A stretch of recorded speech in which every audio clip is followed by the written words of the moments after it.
अणु क्षमता वाली ऑरेशनिक मिसाइल से हमला करके यूक्रेन के साथ साथ यूरोप के होश उड़ा दिए हैं। पोलैंड ने चेतावनी दी है कि रूस ने परमाणु मिसाइल से उसके बॉर्डर के पास हमला करके पूरे नाटो के खिलाफ परमाणु जंग का ऐलान कर दिया है। वहीं रूस ने दावा किया है कि अगर पुतिन की शर्तों पर युद्ध विराम नहीं हुआ तो इसके नतीजे विनाशक होंगे।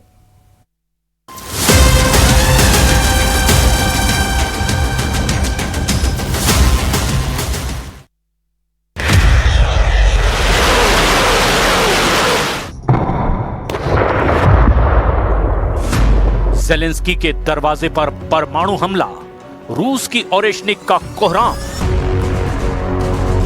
रूस ने अपने नए हमलों से साबित कर दिया है कि यूक्रेन जंग अब नेटो और यूरोपीय देशों के दरवाजे तक पहुंच चुकी है। परमाणु क्षमता वाली ओरेशनिक मिसाइल ने जिस तरह से यूक्रेन पर अब नया हमला किया है, उससे यूक्रेन से लगे हुए पोलैंड में कोहराम मच गया है। दावा किया जा रहा है कि राष्ट्रपति पुतिन ने अपने टॉप कमांडरों को सीधे आदेश दे दिया है कि यूक्रेन पर हमले की संख्या को 15 गुना तक बढ़ा दो। पिछले 2 हफ्ते में ही रूस ने पूर्वी यूक्रेन की कम से कम 160 बस्तियों पर कब्जा कर लिया है। इधर ज़ेलेंस्की ने दावा किया कि रूस ने परमाणु क्षमता वाली ओरेशनिक से हमला करके नेटो और अमेरिका को जंग के लिए सीधे तौर पर ललकार दिया है। अब हम आपको दिखाने जा रहे हैं कि कैसे 36 घंटे के भीतर ही अमेरिकी मीडिया ने राष्ट्रपति ट्रंप से यह जानने की कोशिश की कि क्या ट्रंप वेनेजुएला के राष्ट्रपति निकोलस मादुरो की तरह ही अब राष्ट्रपति पुतिन को भी अपनी सेना के स्पेशल कमांडो के जरिए अगवा कर सकते हैं। हम आपको ये भी दिखाएंगे कि कैसे यूक्रेन की राजधानी कीव में रूसी हमलों के बाद ब्लैकआउट हो गया है। लेकिन इस पूरे घटनाक्रम की शुरुआत करते हैं रूस की उस परमाणु क्षमता वाली ओरेशनिक मिसाइल से, जिसके हमले की धमक अमेरिका से लेकर यूरोप तक गूंज रही है। ओरेशनिक से परमाणु धमाका, यूक्रेन से पोलैंड तक तबाही। लगभग 4 साल से चल रहे रूस यूक्रेन युद्ध में आखिर अचानक ऐसा क्या हुआ कि रूस ने अपनी परमाणु क्षमता वाली ओरेशनिक मिसाइल से यूक्रेन पर भीषण हमला कर दिया।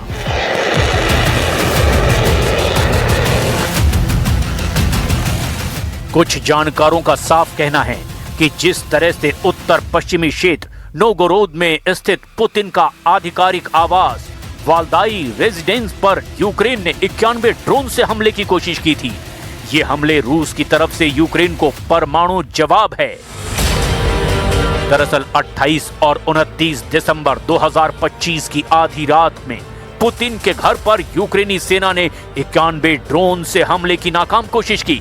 हालांकि तब ज़ेलेंस्की ने दावा किया था कि रूस के आरोप झूठे हैं, लेकिन रूस ने पुख्ता सबूत अमेरिका को दिखाए हैं। रूस के विदेश मंत्री सर्गेई लावरोव ने भी ऐलान किया था कि पुतिन के घर को निशाना बनाने की कोशिश यूक्रेन को बहुत भारी पड़ेगी और रूस यूक्रेन में चुन चुन कर अपने टारगेट्स को तबाह करेगा।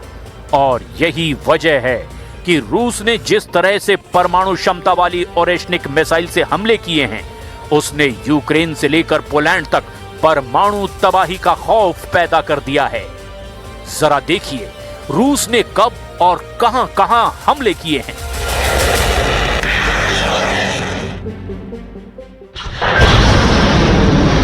रूस ने यूक्रेन के साथ 2022 से जारी जंग यानी कि 4 साल में दूसरी बार अपनी हाइपरसोनिक बैलिस्टिक ओरेशनिक मिसाइल का इस्तेमाल किया। इस मिसाइल से नेटो सदस्य देश पोलैंड के बॉर्डर के करीब पश्चिमी यूक्रेन में हमला किया गया। मॉस्को ने इसे पुतिन के घर पर हुए हमले की साजिश का बदला बताया है। दूसरी ओर यूरोप और नेटो के देश इसे एक बड़ी चेतावनी की तरह देख रहे हैं। यूरोप का मानना है कि पुतिन ने इस मिसाइल हमले से नेटो को संदेश देने की कोशिश की है। रूस की hypersonic ballistic Oreshnik missile 5000 kilometre तक की रेंज तक पहुंच सकती है। इसका मतलब यह है कि ये यूरोप में कहीं भी हमला कर सकती है, यहां तक कि ये पूर्वी अमेरिका तक भी पहुंच रखती है। ओरेशनिक मिसाइल के यूके के लेविव शहर के पास गिरने, जो कि पोलैंड सीमा से 60 किलोमीटर दूर है, एक बड़ा संकेत है। यहाँ सैन्य अड्डा है जिससे युद्ध के दौरान यूक्रेन को हथियार ट्रांसफर किए गए हैं। रूस का ओरेशनिक मिसाइल से हमला इसीलिए चिंता बढ़ाता है क्योंकि ये मिसाइल सैद्धांतिक रूप से परमाणु हथियार ले जा सकती है। रूस ने इस मिसाइल से पहला हमला नवंबर 2024 में किया था। यह हमला तब हुआ था जब तत्कालीन अमेरिकी राष्ट्रपति बाइडेन ने यूक्रेन को हाइमार्स मिसाइलों से रूस के अंदर हमले की इजाजत दे दी थी। अब 9 जनवरी की रात रूस ने अपनी नई हाइपरसोनिक बैलिस्टिक मिसाइल ओरेशनिक से लीव क्षेत्र में हमला किया है। यह हमला नेटो देश पोलैंड से मात्र 60 किलोमीटर दूर एक भूमिगत गैस भंडारण सुविधा पर हुआ है। Варто розуміти однаково і однаково серйозно. Якщо росіяни навіть не намагаються придумати правдоподібну причину для використання такої зброї, то особистими зв'язками чи будь-якою риторикою від цього не закриється. Я думаю, що це є чіткий меседж і в сторону Трампа, і в сторону Макрона, Мерца, європейських лідерів, тому що фактично вдарили на межі Європейського Союзу. І така сама ракета, вона може долітати до європейських столиць за 6-7 хвилин. रूस ने यूक्रेन की राजधानी कीव पर भी भीषण हमला किया। राजधानी कीव पर 240 से ज्यादा ड्रोनों और दर्जनों मिसाइलों से हमला किया गया। इसमें कतर के दूतावास की इमारत क्षतिग्रस्त हुई है। एक पैरामेडिक सहित 4 लोगों की मौत हो गई है।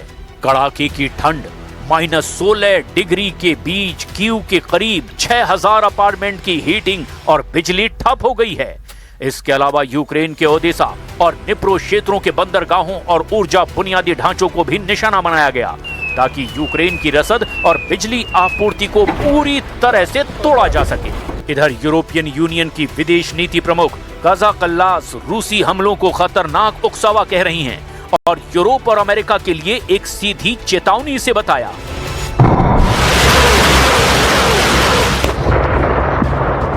रूस अभी तक पूरे पूर्वी यूक्रेन पर कब्जा नहीं कर पाया है, लेकिन जो हालात पिछले 48 घंटे में रूस के खिलाफ शुरू हुए हैं वो हैरान कर देने वाले हैं। मौजूदा हालातों को देखकर ऐसा लगता है कि शांति समझौते की आड़ में फ्रांस, ब्रिटेन, जर्मनी जैसे देशों के साथ मिलकर अमेरिका एक बड़ा वॉर गेम बना चुका है जिसमें शायद रूस फंस गया है। कुछ वॉर एक्सपर्ट्स का साफ दावा है कि रूस ने पूर्वी यूक्रेन के 27% से ज्यादा इलाके पर कब्जा कर लिया है। ऐसे हालात में अगर शांति समझौता होता है तो यूक्रेन को भारी नुकसान होगा और पूरी दुनिया में रूस विश्व विजेता की तरह अपनी जीत का डंका पीटेगा। अमेरिका, फ्रांस, ब्रिटेन और जर्मनी जैसे देश ऐसा हरगिज नहीं चाहते कि अमेरिका से लेकर यूरोप तक रूस सर्वशक्तिशाली साबित हो जाए। इसीलिए पिछले 15 महीनों में शांति समझौते की आड़ में रूस के खिलाफ चक्रव्यूह रचा गया है, जिसकी पहली झलक 6 जनवरी 2026 को पेरिस में दिखाई दी। अब आप ये भी जान लीजिए कि पेरिस में आखिर रूस के खिलाफ ऐसा क्या हुआ था जिसकी वजह से यूक्रेन के राष्ट्रपति ज़ेलेंस्की बेहद खुश हुए, जबकि रूस अमेरिका समेत यूरोप के 35 देशों को भीषण जंग की चेतावनी दे रहा है।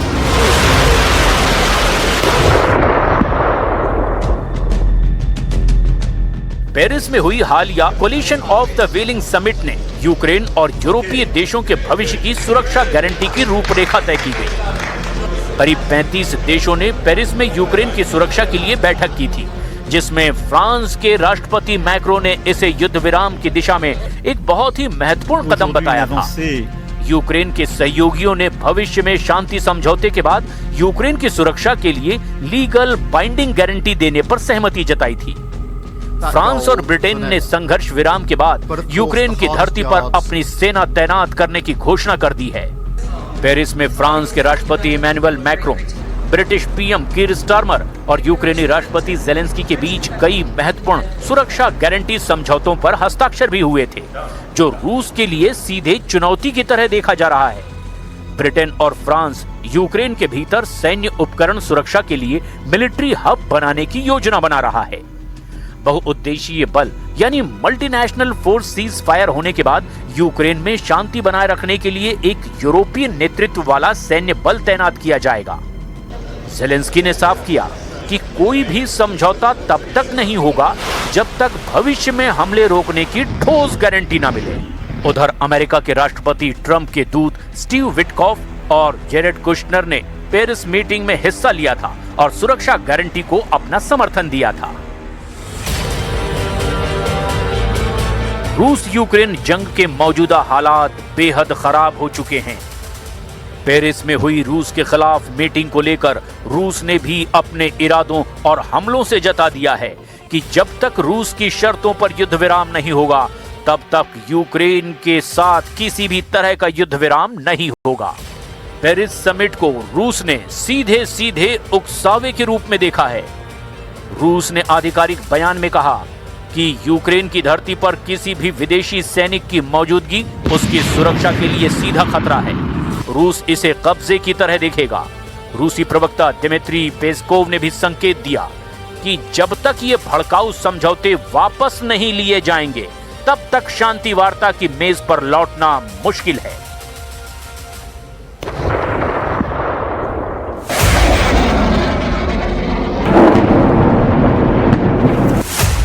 जिस वक्त पेरिस में 35 से ज्यादा देशों की मीटिंग चल रही थी, उस वक्त रूस की सेना यूक्रेन पर भीषण हमले करने में जुटी हुई थी।